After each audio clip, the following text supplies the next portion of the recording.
আসসালামু আলাইকুম রহমতুল্লাহি বারাকাতুহ।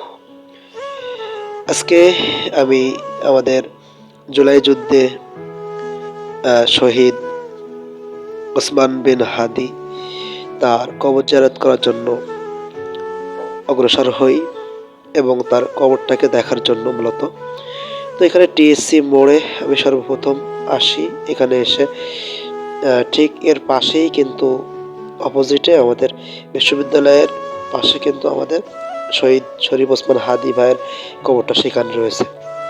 তো সেখানে যাওয়ার উদ্দেশ্য হলো যে তার কবরটা দেখা এবং কবরটাকে জিয়ারত করা।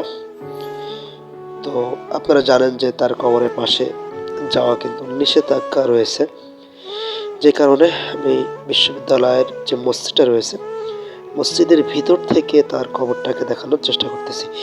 আপনারা যেটা দেখতেছেন যে মসজিদের ভিতর থেকে আপনাদের দেখাচ্ছি, ওই যে এখানে বাঁশ পোতা রয়েছে 2-3টা, সেখানে কিন্তু ঘুমিয়ে আছেন আমাদের শহীদ শরীফ ওসমান বিন হাদি।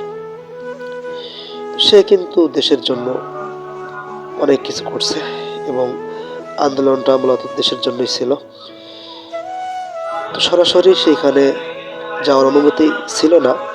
তার পাশে কিন্তু রয়েছে আমাদের জাতীয় কবি কাজী নজরুল ইসলাম, তার সমাধিটা। তো সেইটা কিন্তু আপনারা বর্তমানে দেখতে পাচ্ছেন।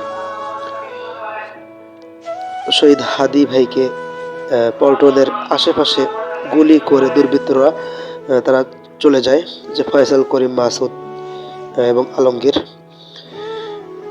তো সেই শহীদ শরীফ ওসমান বিন হাদির কবরটা জিয়ারত করার উদ্দেশ্য নিয়ে আমি বাসা থেকে বের হয়েছি এবং তার কবরটাকে বিভিন্ন অ্যাঙ্গেল থেকে আপনাদেরকে দেখানোর চেষ্টা করতেছি। পরবর্তীতে তার সরাসরি কবরের পাশে আমি যাওয়ার অনুমতি পেয়েছি। সেখানে যে পাহারাদার ছিল তাকে অনুরোধ করার পরে তিনি আমাকে ভেতরে ঢুকতে অনুমতি দিয়েছেন। তো আপনারা দেখলেন শহীদ শরীফ ওসমান বিন হাদির কবরটা কিন্তু এখানে। এর অপোজিটে কিন্তু রয়েছে আমাদের জাতীয় কবি কাজী নজরুল ইসলামের সমাধিটা। তো এখানে এসে খুবই কষ্ট লাগতেছিল যে হাদি ভাইয়ের একেবারে কাছে নিকটে কিন্তু আমি আসতে পারলাম বন্ধুকে নিয়ে।